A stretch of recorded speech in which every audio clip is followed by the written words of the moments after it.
When I asked David to show me the last website he visited, he stares at his phone for a long moment, and he realizes he can't remember.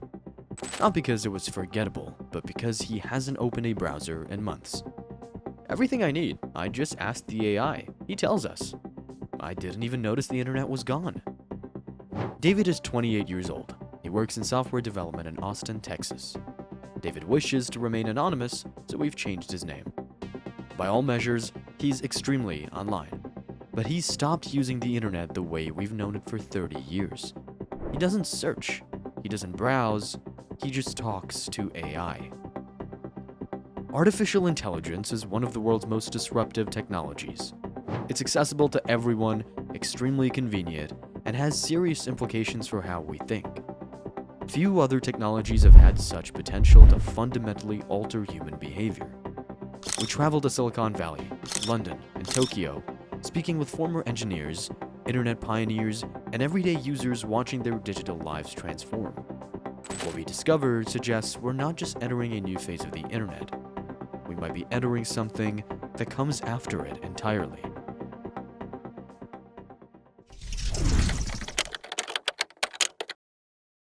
It's March 1989 at CERN in Geneva, Switzerland. Tim Berners-Lee is 33 years old and frustrated. Thousands of scientists are generating mountains of research data, but there's no efficient way to share it between different computer systems. We tried to solve it without thinking about the scale. I thought it was manageable and just wrote a proposal. It won't be the last attempt. By August 1991, Berners-Lee publishes the first website. Just black text and blue hyperlinks. This is Web 1, the read-only internet. By 1995, only 16 million people worldwide are online, less than 0.4% of Earth's population. This is Dr. Elena Vasquez. She is a professor of digital anthropology at Stanford University. Web 1 was essentially a digital library, she explains. You went to the internet to look something up, then you left. It wasn't integrated into daily life. The infrastructure exists, the vision exists, but the spark that makes it indispensable, that's missing. That changes in ways nobody predicts.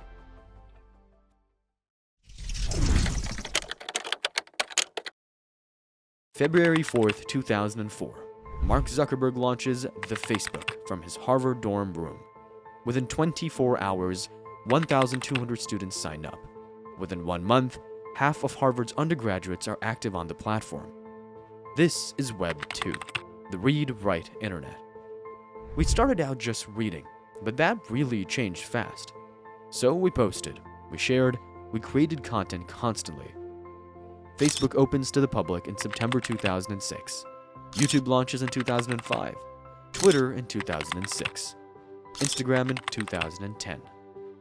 The internet transforms from a place you visit into a place you live. I remember exactly when everything changed, David tells us. Around 2009, suddenly everyone was on Facebook. Everyone. The internet went from being a tool to being where your entire existence happened. If you weren't online, you didn't exist. The statistics are staggering. In 2005, only 5% of American adults use social media. By 2024, it's 84%. Over 5.5 billion people are online globally. After a while, the internet wasn't the same. My life was too connected to it. It's almost the only way to exist in modern society. This feeling was you just felt connected and validated. Thanks to social media, I didn't feel isolated, I was never alone. But Web 2 isn't just about connection, it's about extraction. Every click generates data worth billions. Google, Meta, Amazon, Apple, these companies don't just host the internet, they control it. Dr. Vasquez explains, Web 2 platforms are engineered to exploit your brain's reward pathways. Every notification triggers dopamine release. These companies employ neuroscientists specifically to make their products addictive. And they succeeded beyond expectations. By 2024, the average person spends 6 hours and 40 minutes per day online. That's 100 full days per year. The internet reshaped civilization. In 2007, the iPhone makes it inescapable. In 2020, COVID-19 makes it the only way millions can work or maintain relationships. David remembers the pandemic clearly. Everything moved online within 48 hours. I was on video calls 10 hours a day. When I wasn't working, I was doom scrolling. The internet became an inescapable cage. By 2025, social media generates over $250 billion annually. But cracks are showing. Mental health crises spike, trust collapses, data breaches are constant. The internet that promised to unite humanity has left hundreds of millions feeling isolated and manipulated. And then something else emerges.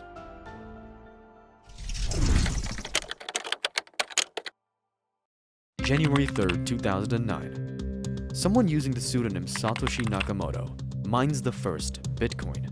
Embedded in the code, the Times, 03 Jan 2009, Chancellor on brink of second bailout for banks. Bitcoin is digital currency controlled by no government. Decentralized, revolutionary. Initially, it's worthless.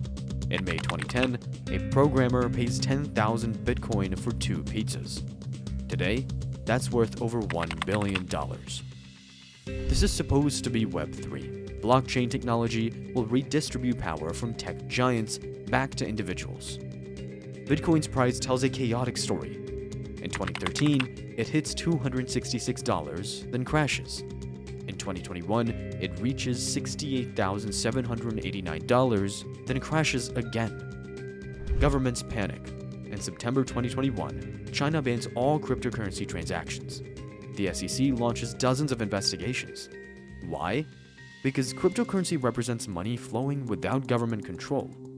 But resistance weakens. In January 2024, the SEC approves Bitcoin ETFs. By 2025, major retailers accept crypto, PayPal, and Venmo integrated. Dr. Vasquez is blunt. Cryptocurrency was marked as the future of the internet. Decentralized, user-owned. That's not what happened. It became another speculative asset class. The promised revolution became just another way to gamble. The decentralization never happens. By 2024, 2 exchanges control over 60% of trading volume. Web3 didn't democratize anything, it created new gatekeepers. FTX, once valued at $32 billion, goes bankrupt in November 2022 amid fraud. Its founder gets 25 years in prison. The dream of Web3 fades into background noise. But while everyone watches cryptocurrency, something far more significant is happening.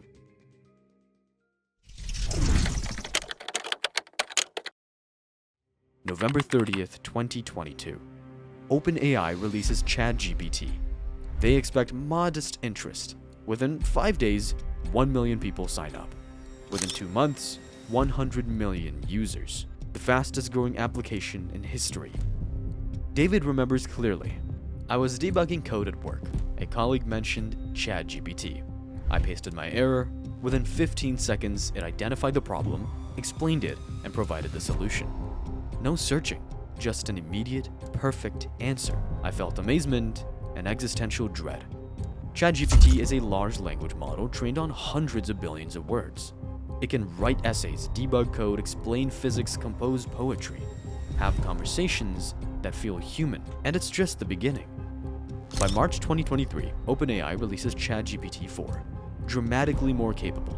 Google panicked about losing its research monopoly, rushes out Gemini. Anthropic releases Claude.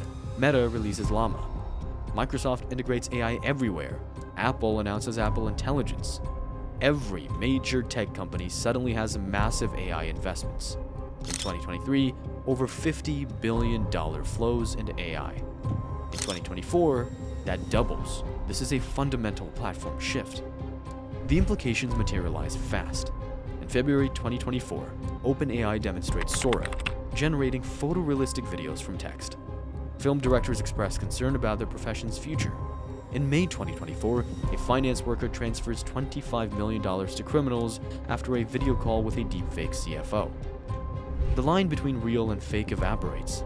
By September 2024, researchers estimate 50% of online content is AI generated. David's employer laid off 42% of staff in January 2024.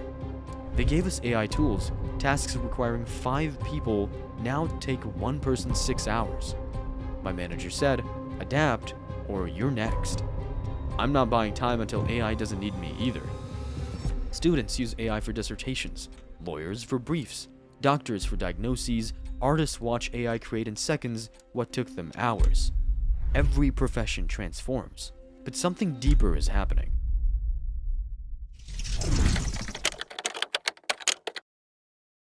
This is Dr. James Park. He's a computer scientist at MIT specializing in AI and human-computer interaction. The internet connects you to information, Dr. Park explains. Google shows you websites, you still do cognitive work. Click, read, evaluate, synthesize. But AI is different. It processes information for you. You ask a question, it delivers an answer. You don't see sources, you don't evaluate perspectives, you just receive a conclusion. This is revolutionary. For 30 years, the internet has been about access, but AI is about elimination. It distills everything to exactly what you asked for. David experiences this daily. I haven't used Google in months. Why would I? I asked ChatGPT. The internet still exists somewhere behind this, but I never touch it. It's invisible. This shift is massive. By February 2024, ChatGPT has 200 million weekly users. Google searches for the first time ever show decline. In March 2024, leaked internal emails from Google revealed the crisis. One memo from a senior engineer reads, "We are observing in real time as users replace search with AI chat. If this continues, our core business model faces existential risk within 3 to 5 years." The business model is simple, is that Google makes $240 billion annually from ads alongside search results. But if AI gives direct answers, where do ads go? This explains why every tech company is investing everything in AI. They see what's coming.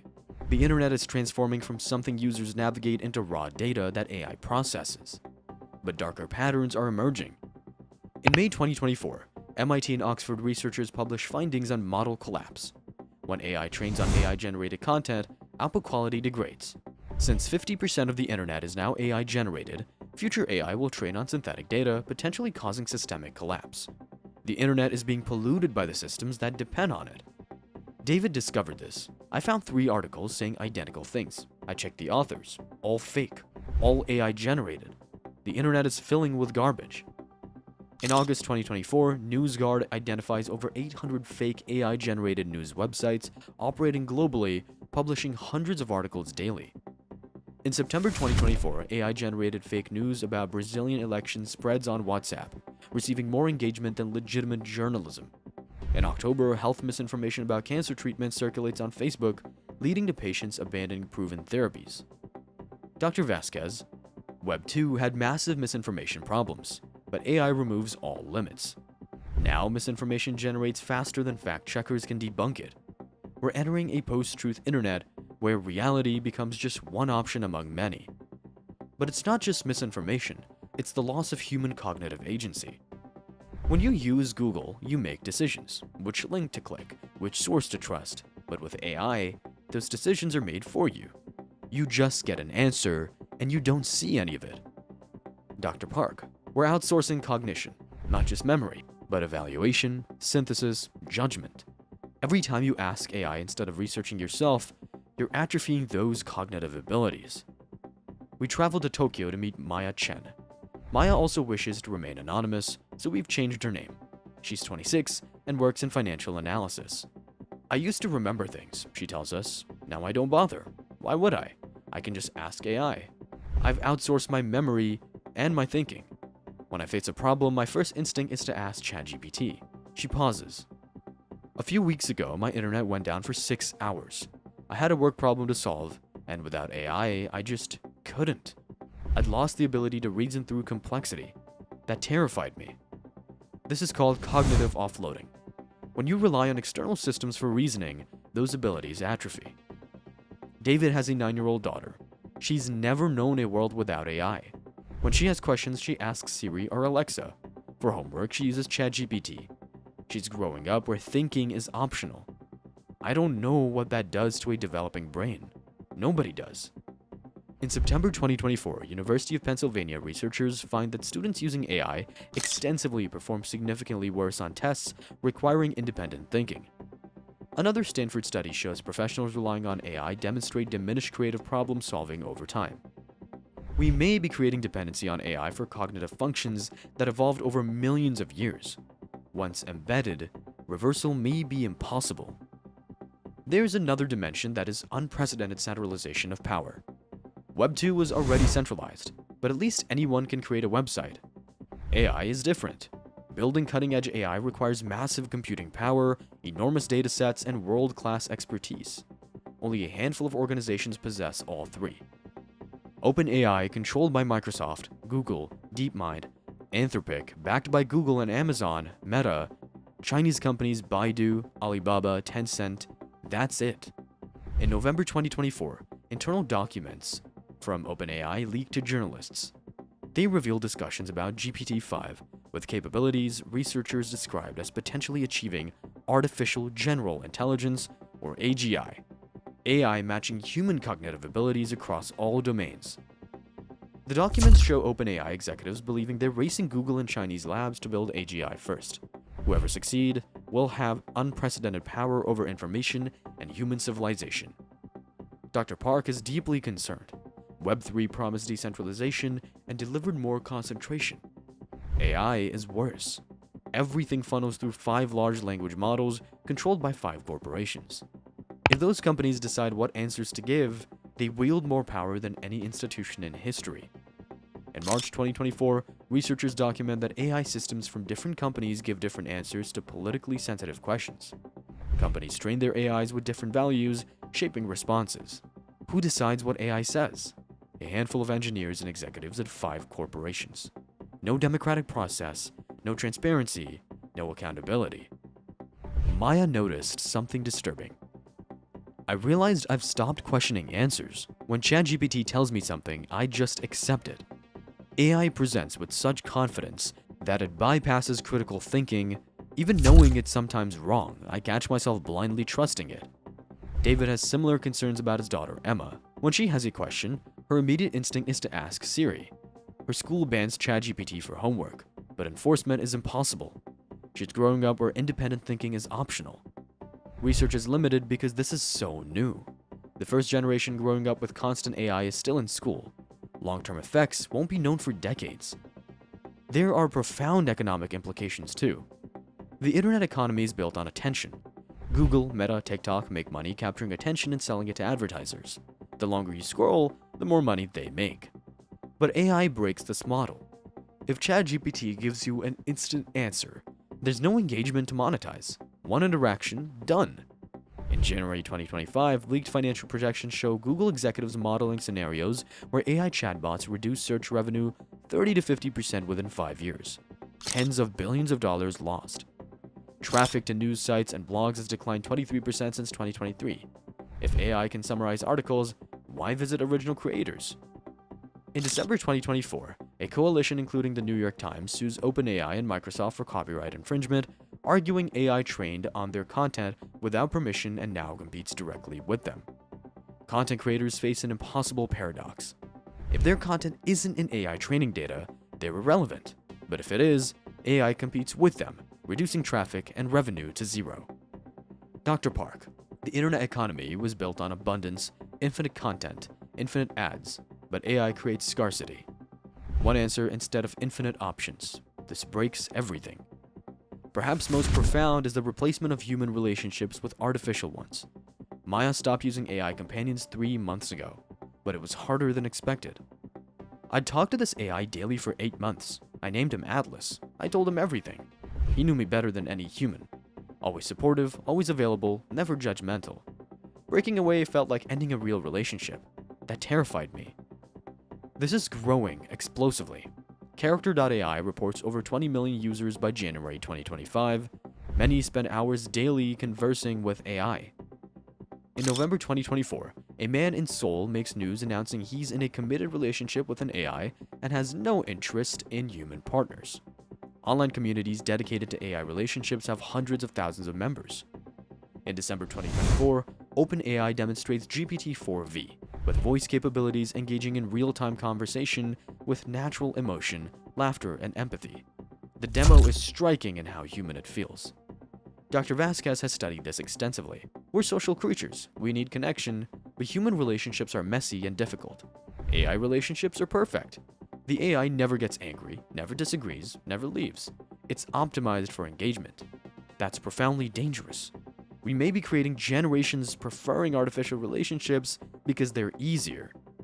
In Japan, documented cases exist of young adults becoming isolated, preferring AI to human contact. Some call it social atrophy, loss of social skills through lack of practice. David worries about Emma. She talks more naturally to Alexa than to her grandparents. She can get conversation and validation from AI, it's always available. What does that do to her capacity to form real human relationships? Nobody knows. So where does this lead? Dr. Vasquez describes scenarios. In the optimistic scenario, AI augments the internet rather than replacing it. Humans remain in control. In the second scenario, our current trajectory, AI largely replaces direct internet use. Information becomes entirely mediated through AI systems. Most people never even visit websites anymore. In the third scenario, AI generates most new information. The boundary between human and artificial content disappears. Reality becomes whatever AI says because there's no way to verify anything independently. She pauses. There's a fourth possibility, and that is backlash and resistance. But that requires awareness and action. Maya's story didn't end well with AI dependence. It ended with conscious choice. I realized I was losing something essential, my ability to think independently, my genuine engagement with people. AI was making my life easier but making me less capable, so I stopped. She started using the internet traditionally, searching, reading multiple sources, evaluating, synthesizing. It's slower and frustrating, but more rewarding. I'm genuinely engaging with ideas again, with human perspectives, with how knowledge is actually created. I'm thinking more clearly because I'm doing the cognitive work myself. There are signs some people are developing new skepticism. Communities dedicated to authentic human content are growing. Some websites add human-made badges. Some users deliberately seek messier, more human sources. It's too early to call this a movement, but it suggests replacement of the internet by AI isn't inevitable. Human agency matters. People can choose to resist convenience for depth, efficiency for understanding. But that requires awareness and sustained effort. And for most, the path of least resistance is powerful. Dr. Vasquez offers final reflection. Every technological revolution changes what it means to be human.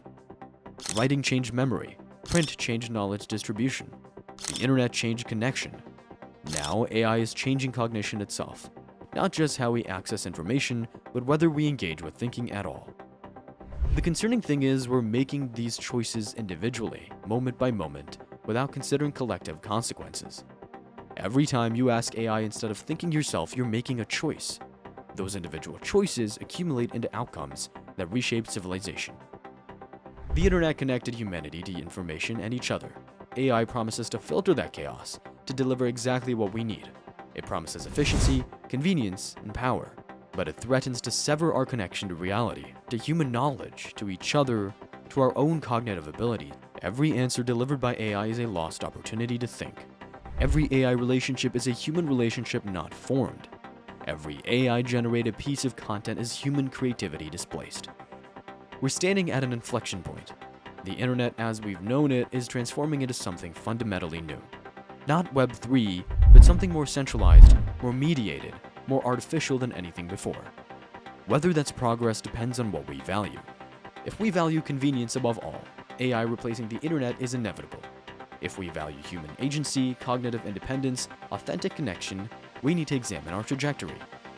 The choice isn't made by governments or corporations. It's made through billions of daily decisions. Every time you ask AI instead of searching yourself, every time you accept an AI answer without evaluation, every time you prefer artificial interaction to human complexity. Those decisions are accumulating now. They're determining whether the internet as a human space survives or becomes invisible infrastructure beneath AI systems. David checks his phone, notifications from ChatGPT, messages from Grok, updates from Gemini, all offering to help. He pauses, then closes them all, opens his browser, types a question into Google, starts reading. It's slower, he admits, less convenient, but it's mine. My thoughts, my synthesis, my understanding, me actually thinking, and I believe that still matters. The question isn't whether AI will replace the internet. In many ways, it already has. The real question is whether we'll notice what we've lost, and whether we'll care enough to do anything about it. When Maya looks back to life before AI became ubiquitous, that world feels impossibly distant. Everything has changed so rapidly. We can access any information instantly, but we've lost something profound. The joy of genuine discovery, the satisfaction of hard-won understanding, the connection to other human minds. You can appreciate these things so much more if you've experienced both worlds. For anyone concerned about AI's impact on their cognition and relationships, resources are available. Digital wellness programs, AI literacy courses, and communities focused on mindful technology use exist. Links can be found in the description. The future doesn't have to be something that happens to us. We can shape it, if we choose to.